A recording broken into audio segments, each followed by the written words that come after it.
की तानाशाही को धूल चटाओ, धूल चटाओ, धूल चटाओ, मोदी की तानाशाही को धूल चटाओ, धूल चटाओ, धूल चटाओ। मोदी सरकार को देखिए, भारतीय जनता पार्टी को देखिए, बिल्कुल साफ है वो कोई चुनाव नहीं, जंग लड़ रहे हैं। नमस्कार, आप देख रहे हैं तीसरा पक्ष न्यूज नेटवर्क। जैसा कि आप जानते हैं कि 3 अप्रैल 2024 को पटना के गेट पब्लिक लाइब्रेरी में भाकपा माले का राज्य स्तरीय कार्यकर्ता कन्वेंशन सम्मेलन का आयोजन किया गया था, जिसमें नारा दिया गया था कि मोदी की तानाशाही को धूल चटाओ, इंडिया गठबंधन को विजयी बनाओ, संविधान बचाओ, लोकतंत्र बचाओ, भगत सिंह अम्बेडकर का भारत बनाओ। इस कन्वेंशन में माले नेता और कार्यकर्ता शामिल हुए। कन्वेंशन में माले महासचिव कॉमरेड दीपांकर भट्टाचार्य ने कहा कि इस बार भाजपा चुनाव नहीं बल्कि देश के संविधान व लोकतंत्र को पूरी तरह से खत्म करने के लिए जंग लड़ रही है। अब हमें भी जंग ही लड़नी होगी और भाजपा संघ ब्रिगेड के फासिस्ट मंसूबे को धूल चटाने के लिए इस जंग को हर हाल में जीतना ही होगा। यह चुनाव सत्ता व जनता के बीच है। तो आइए आगे सुनिए कि अपने संबोधन के दौरान और क्या क्या बोले। जीत की मंजिल तक पहुंचाने के लिए तो पहला सवाल है कि इस चुनाव को हम देखें कैसे, ये कैसा चुनाव है। तो लोगों को ये लग गया है कि ये चुनाव कोई सामान्य चुनाव नहीं है। अब मोदी सरकार को देखिए, भारतीय जनता पार्टी को देखिए, तो बिल्कुल साफ है वो कोई चुनाव नहीं लड़ रहे, वो जंग लड़ रहे हैं। और वो जंग है इस देश में जो भी बचा खुचा संविधान है, बचा खुचा लोकतंत्र है, इसको पूरी तरह से खत्म करने के लिए देश की पूरी जो सत्ता है और पूरी संपत्ति है उस पर संपूर्ण कब्जा स्थापित करने के लिए वो जंग लड़ रहा है। तो जंग जब सरकार लड़ रही है, भारतीय जनता पार्टी और संघ ब्रिगेड के लोग जब जंग लड़ रहे हैं, तो हमें भी जंग ही लड़ना पड़ेगा। हम भी तब जंग ही लड़ेंगे इस जंग में, इस संविधान को बचाने के लिए, लोकतंत्र को बचाने के लिए। और ये जो इनका फासिस्ट मंसूबा है, इस देश की आज़ादी के खिलाफ, लोकतंत्र के खिलाफ, संविधान के खिलाफ हिटलरशाही थोपने का जो फासिस्ट मंसूबा है, इस मंसूबे को चकनाचूर करने के लिए, धूल चटाने के लिए हम भी जंग लड़े। और जब जब ऐसा माहौल बना है, जब जब देश में लोगों को ऐसा लगा है, तो हमने देखा कि चुनाव बदल गया है। आमतौर पे बिहार में चुनाव हो तो लोग बातें करते हैं कि सामाजिक समीकरण, किसका पलड़ा भारी है, किसका थोड़ा हल्का है, किस जाति किसके पक्ष में है। इसके बाद लोग बात करते हैं राजनीतिक गठबंधन, कितनी पार्टियां किधर है। वो सभी बातें वो अपनी जगह पर ठीक है, वो सामान्य समय के लिए है। लेकिन अगर कोई चुनाव जनता और सत्ता के बीच की सीधी लड़ाई बन जाए, बिल्कुल जनता को बात समझ में आ जाए कि ये जो सत्ता है वो तानाशाही पर काबिज है, तानाशाही पर आमादा है और ये तानाशाही हमारे लोकतंत्र को खत्म करने वाली है, उस समय जनता कोई सामाजिक समीकरण नहीं देखती, वो कोई और चीज़ नहीं देखती है। वो सामने इसी लक्ष्य को कि हमें संविधान और लोकतंत्र को बचाना है। हमने देखा ऐसा होता है देश में। 77 के आपातकाल के बाद का चुनाव था, आपातकाल के बाद का चुनाव था और किसी ने कभी सोचा नहीं था कि ऐसा भी हो सकता है, इंदिरा गांधी चुनाव हार सकती है, किसी ने नहीं सोचा था, लेकिन हुआ था। हमने देखा है 2004 में जब अटल अडवाणी की सरकार थी, 6 साल से सरकार चल रही थी और पूरे देश में इंडिया शाइनिंग का नारा दिया जा रहा था। जैसे आज अच्छे दिन और विकसित भारत की बात होती है, उस समय पूरे कहा जा रहा था कि भारत चमक रहा है, भारत का उदय हो रहा है। और वैसे समय में हमने देखा कि 2004 में किसी ने नहीं सोचा था ये सरकार हार जाएगी और यूपीए की सरकार बन जाएगी, लेकिन ऐसा ही हुआ। अब बिहार के 2020 के विधानसभा चुनाव को ले लीजिए, विधानसभा चुनाव में भी यही तो था। नीतीश जी उस तरफ थे, उस समय तो हमारे साथ में नहीं थे, गठबंधन वही था और उसी गठबंधन, और वो समय भी बहुत कठिन था, महामारी का समय था, कोरोना काल में लोग बहुत संकट में थे। और बिल्कुल उस विपरीत परिस्थिति में, उस संकट के दौर में, उस डबल इंजन की सरकार, उस समय भी डबल इंजन, यहाँ भी एनडीए की सरकार, दिल्ली में भी एनडीए की सरकार, उस डबल इंजन की सरकार के खिलाफ हमने देखा कि बिहार ने उस चुनाव में किस तरह से जनादेश दिया। हम लोगों को 19 सीटें मिली थी लड़ने के लिए, हम 12 सीट जीत गए।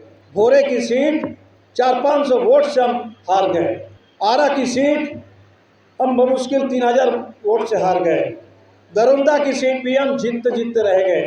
तो 19 में 15 सीट हम बिल्कुल जीत के कगार पर थे। इसीलिए पहली बात, ये जो बातें करते हैं 400 पार, बिहार में बड़ी बात करते हैं कि पिछली बार एक किशनगंज की सीट छूट गई थी, थोड़ा सा कसक रह गया, इस बार 40 जीत लेना है। ये सब लफाजी है, ये झूठ है। वो अपने कार्यकर्ताओं के मनोबल बढ़ाने के लिए सब बोलते रहते हैं, उनके अंदर थोड़ा जोश भरने के लिए। वो अंदर से डरे हुए हैं, हिले हुए हैं बिल्कुल, और इसीलिए सब बातें कर रहे हैं। हम लोगों ने जो तय किया कि 2020 में हमारी गाड़ी जहां तक पहुंची हुई थी, वहां से गाड़ी को और आगे बढ़ाना है इस चुनाव में, और मोदी सरकार को उखाड़ फेंकना। हमारे साथियों ने कहा कि गठबंधन में जो सीटों का बंटवारा हुआ सही नहीं हुआ, ये कहने में कोई हिचक नहीं है। इसको हम बिहार की जनता पर छोड़ते हैं। बिहार की जनता सब देख रही है, बिहार की जनता सब देख रही है कि किस पार्टी को कितनी सीटें मिली हैं। हमारे सीपीआई और सीपीएम के साथियों के पास 2-2 विधायक हैं, उनको 1-1 सीट मिली। हमें खुशी है, हमें खुशी है। वामपंथी हमारे सहयोगी दलों को सीटें मिली है। कांग्रेस पार्टी के पास 19 सीटें थी, 19 में एमएलए 2 भाग गए हैं, फिर भी उनको 9 सीटें मिली है। चलो कोई बात नहीं। राष्ट्रीय जनता दल के पास 79 विधायक थे, उनमें से 5 विधायक भाग गए हैं, फिर भी राष्ट्रीय जनता दल ने तमाम बाकी सीटों को अपने पास रखा है। और माले के 12 विधायक, माले को 3 सीट मिली है। तो ये फैसला न्यायपूर्ण हुआ है कि माले के साथ अन्याय हुआ है। ये बिहार की जनता इस पर निश्चित तौर पर अपना फैसला कभी सुनाएगा, और हम बिहार के लोगों पर छोड़ देते हैं। फिलहाल हमारे सामने जो सवाल है, 3 सीट हम लड़ रहे हैं, एक अतिरिक्त सीट हमको लड़ना पड़ रहा है। अगियाओं, उनके विधायक, बाकी लोगों के विधायक तो भागते हैं, खरीद फरोख्त में बिक जाते हैं बाजार में। माले के विधायक के बारे में पता है, ये बिकेंगे नहीं, ये झुकेंगे नहीं, और इसीलिए माले के विधायकों को फंसाया जाता है। और झूठे मुकदमे में मनोज मंजिल आज जेल में है, 22 और साथियों के साथ। इसी तरह का खतरा सत्यदेव जी और अमरजीत जी के ऊपर भी था, सिवान के साथियों के ऊपर भी था। वो चिलमरवा वाला जो कांड था 10 साल 2000 कब का था, 10 साल पुराना। अगियाओं में 2015 का मामला था। तो 10-12 साल पुराने सब मुकदमे में लोगों को फंसा करके ये साजिश चल रही थी। तो सिवान में हम लोग बरी हुए, न्याय की लड़ाई हम लोग जीते हैं, और अगियाओं की लड़ाई भी हम लोग लड़ रहे हैं, हाई कोर्ट में भी लड़ रहे हैं। और हाई कोर्ट में ये अपील की गई कि इनकी जो सज़ा है इस पर रोक लगे, जो इनको कन्विक्ट किया गया इस पर रोक लगे। और अगर ऐसा रोक लगती है, हालांकि इसकी कितनी उम्मीद की जा सकती है आज के दौर में, वो आप सब लोग जानते हैं, समझते हैं, लेकिन कानून ये कहता है कि अगर इस पर हाई कोर्ट से रोक लगी, तब ये जो विधानसभा उपचुनाव की घोषणा की गई, तब ये उपचुनाव की अब नौबत नहीं आएगी। लेकिन अगर उपचुनाव की घोषणा तो हो चुकी है, वो चुनाव भी हम लोग लड़ रहे हैं। और एक कोडरमा सीट हम लोगों को झारखंड में मिली है लड़ने की। हम लोग चाहते थे कि कम से कम सिवान और कटिहार, ये 2 और सीट माले को मिलती, तो 2 और अगर मिलती तो बिहार में 5 और कोडरमा, तब हम पूरे छक्का जड़ देते चुनाव में। तो छक्का लगाने का मौका नहीं मिला, चौका लगाने का मौका ज़रूर मिला है, और ये चौका हमें लगाना है। हमारे सामने बिल्कुल सीधी बात है। तो इस लड़ाई को हम लड़े कैसे? पहली बात तो हम कह रहे हैं कि लोगों के बीच में वो चेतना जो जगी है, ये चुनाव जंग है, ये चुनाव हमें जीतना ही है। हल्के ढंग से इस चुनाव को बिल्कुल नहीं ले सकते हैं, क्योंकि ये चुनाव अगर हम हार गए, अगर तीसरी बार के लिए मोदी सरकार सत्ता में लौट के आ गई, तो उनके एक सांसद ने कह दिया कर्नाटका में कि हम 400 पार क्यों चाहते हैं। वो कह रहा है कि 400 पार हमें इसलिए चाहिए, वैसे तो सरकार हमारी है, 300 पार तो अभी है, लेकिन जो संविधान है उसमें हम जिस तरह से उसको बदलना चाहते हैं, उसमें से एक एक जो जनता को अधिकार मिला हुआ है उसको छीनना चाहते हैं। और बिल्कुल मनुवाद के तर्ज पर जो भी इसमें दलितों को, आदिवासियों को, महिलाओं को अधिकार मिला है, आरक्षण मिला है, उन तमाम चीज़ों को ख़त्म करके बिल्कुल मनुस्मृति के तर्ज पर जो हिंदुस्तान के संविधान को हम बदल देना चाहते हैं, इसके लिए हमें 400 सीट चाहिए। तो ये जो साजिश है ये किसी से अब छुपी हुई नहीं है, बिल्कुल बिल्कुल खुली साजिश है और इसी के लिए ये धमकी दे रहे हैं। इसीलिए हमें संविधान, लोकतंत्र, देश को बचाने के लिए ये चुनाव हमें जीतना ही है। और हम देख रहे हैं कि जैसे जैसे जनता की चेतना बढ़ रही है तो थोड़ा थोड़ा सुप्रीम कोर्ट भी, हमने देखा कि पिछले 3-4 फैसलों में थोड़ा सुप्रीम कोर्ट ने भी एक स्टैंड लेना शुरू किया। अब देखिएगा कि ये जो इलेक्टोरल बॉन्ड है, इलेक्टोरल बॉन्ड, लोग कहते होंगे कि भाई ये तो नई बात तो है नहीं, सरकारें तो ऐसे ही चलती है, इन पार्टियां तो ऐसे ही चलती है, बड़े बड़े पूंजीपति पैसे देते हैं तो पैसे इनको भी दिए हैं।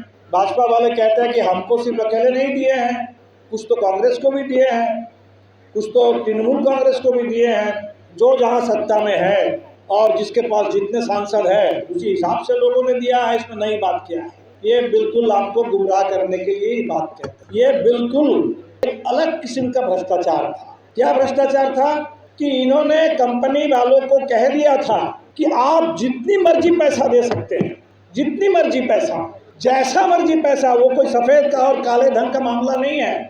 वो पैसा आप कहाँ से ला के हमको दे रहे हैं कोई बताने की ज़रूरत नहीं है। तो आपके इस पैसे पर पूरी तरह से पर्दा रहेगा, किसी को कोई जानकारी नहीं मिलेगी, आप जितनी मर्जी हमको पैसा दें।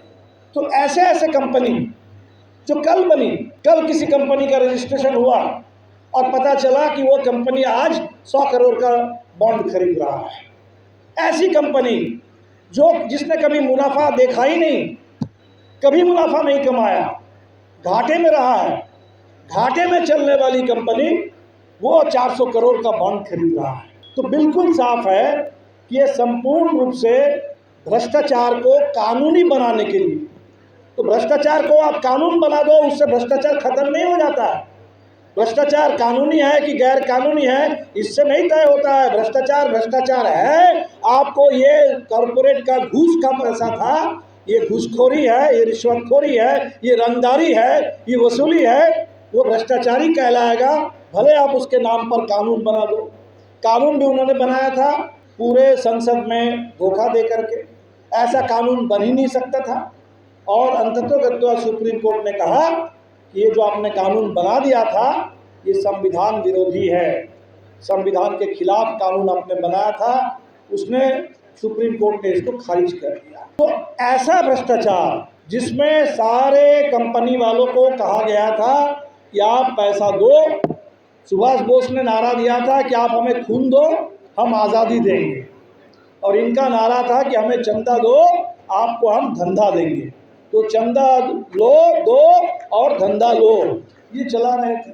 चंदा दे दिया तो आपके ऊपर अगर मुकदमा चल रहा है तो उसको हम ख़त्म कर देंगे। अब देख लीजिए केजरीवाल को जिस मामले में अभी जेल में डाला गया, आम आदमी पार्टी के बहुत सारे नेताओं को डाला गया, वो कहते हैं कि दिल्ली शराब घोटाला, ये उनका आरोप है कि दिल्ली में बीच में जो शराब नीति बनी थी वो अभी नहीं है, कुछ समय के लिए नीति बनी थी और फिर वो नीति खत्म हो गई। तो उस नीति से आम आदमी पार्टी को 100 करोड़ का फ़ायदा हुआ है, 100 करोड़ के पैसे मिले हैं। वो पैसा कहीं साबित नहीं हुआ, वो पैसा कहाँ से आया, किसने दिया, किसको दिया, कुछ भी साबित नहीं हुआ। लेकिन जो लोग केजरीवाल के साथ साथ, उनके नेताओं के साथ साथ जिन व्यापारियों के ऊपर भी आरोप लगे थे, आंध्र प्रदेश के, तेलंगाना के, कि इन लोगों ने ये घोटाला किया है, इन लोगों ने पैसा दिया है, उन लोगों को जब जेल में डाला गया और ईडी ने काफ़ी टॉर्चर किया, काफ़ी दबाव डाला, तो धीरे धीरे ये लोग कुछ टूटने लगे और टूट करके उन्होंने अपना बयान बदल दिया और वो सरकारी गवाह बन गए। तो जो सरकारी गवाह बन गए उनको छोड़ दिया गया जेल से, जिनको छोड़ दिया गया अब वो चुनाव लड़ रहे हैं। आंध्र प्रदेश में तेलुगु देशम के टिकट पर चुनाव लड़ रहे हैं, बाप बेटा उनके जेल में थे इस मामले में, और आम आदमी पार्टी के नेताओं को एक के बाद एक जेल में डाल दिया गया। तो आप देख लीजिए कि किस तरह का ये था। लेकिन अभी हमने देखा कि सुप्रीम कोर्ट ने कल संजय सिंह को उनको जमानत मिल गई। सुप्रीम कोर्ट ने कहा कि आपने 6 महीने से इनको जेल में डाल रखा है, अभी तक आपके पास कोई सबूत नहीं है, तो या तो आप सबूत दो और नहीं तो हम इनको रिहा करेंगे। अभी इनके पास तो कोई सबूत थे नहीं, तो ये चुप रह गए और इनको जमानत। तो हम कह रहे थे कि देखिए सुप्रीम कोर्ट थोड़ा थोड़ा करके जैसे जैसे जनता का मूड बदल रहा है, माहौल बदल रहा है, दिल्ली में बहुत बड़ी रैली हुई रामलीला मैदान में, तो सुप्रीम कोर्ट से भी अब थोड़ा थोड़ा लोगों को न्याय मिलने लगा। आपने देखा होगा कि बाबा रामदेव जो झूठ बोल रहे थे कोरोना के दौर में, एक दवाई बेच रहे थे कोरोनिल, कह रहे थे ये बस कोरोनिल ले लो कोरोना होगा ही नहीं, ये मेडिकल डॉक्टर क्या करेंगे, एलोपैथिक डॉक्टर क्या करेंगे, ये तो डॉक्टर नहीं है तो डॉक्टर है, और ये सब बोल करके वो अपनी दवाई बेच रहे थे। और कल सुप्रीम कोर्ट ने ऐसी डांट लगाई कि वहाँ माफ़ी मांग रहे थे सवरकर की तरह, सुप्रीम कोर्ट ने कहा कि नहीं आपकी माफ़ी पर हमें कोई भरोसा नहीं है, बल्कि आप उसका और बयान दीजिए 7 दिन के अंदर। और सरकार से भी सवाल पूछा कि सरकार कैसे आंख मूंद करके देख रही थी, ये भ्रष्टाचार, ये झूठा प्रचार, सरकार इसको कैसे देख रही। तो धीरे धीरे ये सुप्रीम कोर्ट ने कुछ ईवीएम पर इलेक्शन कमीशन से सुप्रीम कोर्ट ने पूछ दिया है कि ये जो इंडिया गठबंधन वाले मांग कर रहे हैं कि 100% वीवीपैट की गिनती हो, क्योंकि वीवीपैट को तो लाया ही गया था, इसलिए ईवीएम मशीन तो पहले थी। ये भाजपा वाले सबसे ज़्यादा कहते थे कि ईवीएम पर भरोसा नहीं किया जा सकता है। भाजपा वालों ने जब दबाव बनाया था यूपीए के दौर में चुनाव आयोग के ऊपर कि ईवीएम पर भरोसा नहीं है, और तब जाकर के चुनाव आयोग ने कहा चलो ईवीएम के साथ और एक मशीन जोड़ देते हैं, VVPAT, voter verifiable paper audit trail. मतलब मतदाता को पता चलेगा कि आपने जो वोट डाला वो वोट सही जगह पर गया कि नहीं गया, उसका एक कागज वोटर को मिलेगा, एक पर्ची आपको मिलेगी, उस पर्ची को आप देखेंगे, देख करके अगर आपको लगा कि नहीं हमारा वोट सही जगह पर गया है, तो उस पर्ची को आप वेरीफाई करके सत्यापित करके आप दे देंगे, तो वो हुआ पेपर ऑडिट, पर्ची मिला। अगर पर्ची नहीं मिली और वोटर ने देखा नहीं, वोटर ने समझा नहीं कि नहीं सही हुआ, तब उस मशीन का भी क्या मतलब है। तो 5,000 करोड़ खर्च करके इतनी मशीनें मंगाई गई, तो मशीनें हैं किस लिए, शोभा बढ़ाने के लिए। एक ईवीएम के बगल में और एक मशीन आपने डाल दिया। तो मशीन अगर आपने डाला है इसलिए कि ईवीएम पर लोगों का भरोसा नहीं था, वोटर का भरोसा चाहिए। लोकतंत्र में सबसे बड़ा सवाल है, चुनाव में सबसे बड़ा सवाल है कि मतदाता के मन में ये भरोसा है कि नहीं कि हमारे वोट के साथ न्याय हुआ। तो इसके लिए था, हम लोगों ने कहा कि भाई इसको गिनती कर लो। जैसे आप कोई पेट्रोल भराते हैं तो पेट्रोल वाला पूछता है कि क्या आपको कागज़ भी चाहिए, रसीद चाहिए। आप कुछ भी खरीदते हैं, पूछता है कि आपको रसीद चाहिए, तो आप कहते हैं कि हाँ हमको रसीद चाहिए। तो हमने वोट डाला, वोट की रसीद हमको मिल गई, और रसीद अगर मिल गई तो उसकी गिनती कर लो, उसी को बैलेट समझो, उसी को बैलेट समझ करके गिनती कर दो, बात खत्म। लेकिन इलेक्शन कमीशन इंडिया गठबंधन के साथ, हमारे शिष्टमंडल के साथ मिलने के लिए भी तैयार नहीं है। तो सुप्रीम कोर्ट ने पूछ दिया और 19 मई तक उनको बताने के लिए कहा। तो मैं ये कह रहा था कि देख लीजिए कि हवा कुछ घूमने लगी है, थोड़ा सा माहौल बदलने लगा है, अभी तो शुरुआत है, थोड़ा थोड़ा बदलने लगा है। और इसीलिए हमें इस बदलाव को, जो अभी एक बदलाव का थोड़ा सा झोंका है, इसको बदलाव की आंधी में तब्दील करना है। और ये बदलाव की आंधी जब चल पड़ेगी, ये बदलाव की आंधी जब चल पड़ेगी, 2 महीने का चुनाव है, 7 चरण का चुनाव है, तो देखते देखते तब एकदम पक्का 4 जून को जब वोटों की गिनती होगी, बिल्कुल पता चलेगा कि मोदी सरकार अब और नहीं, मोदी सरकार इस बार वो 400 पार नहीं, वो 400 सीटें हार गई है, और 400 सीटें हार करके मोदी सरकार बाहर हो गई सत्ता से। अब है कि चुनाव हम लड़ेंगे कैसे, चुनाव लड़ेंगे कैसे। एक तो उसके लिए गठबंधन है, ठीक है, एक है कि जनता के बीच में ये बातें जाए, बिल्कुल ठीक है। तो अभी दिल्ली में हम थे, एक अंग्रेजी अखबार के पत्रकार आई थी, हमसे पूछ रही थी कि चुनाव लड़िएगा कैसे, इतना खर्चीला मामला है, ये बॉन्ड का मुकाबला कैसे आप लोग करेंगे। तो हमने कहा कि हम लोगों ने एक रास्ता निकाला, बॉन्ड का मुकाबला हम कूपन से करेंगे।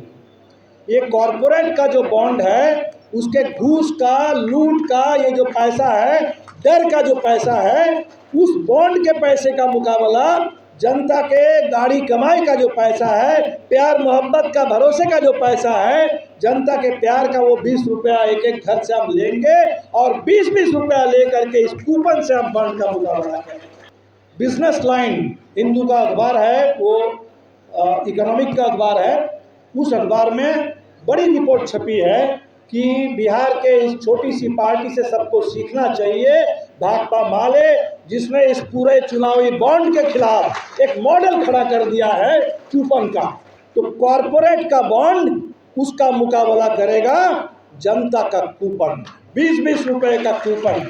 हमें करोड़ों रुपए नहीं चाहिए, हमें वो सैकड़ों करोड़ का वो गुप्त चंदा नहीं चाहिए, वो चोरी का पैसा, वो भ्रष्टाचार का पैसा, रंगदारी का पैसा, रिश्वतखोरी का पैसा हमें नहीं चाहिए। हमें चाहिए जनता के भरोसे का पैसा, खून पसीने का, गाड़ी कमाई का पैसा, जन सहयोग का पैसा। तो हम कहेंगे कि इस बार के चुनाव में सबसे बड़ा जो काम आपको करना है, चुनाव तो हमें 1 जून को लड़ना है। 1 जून, अभी 2 महीने का समय है।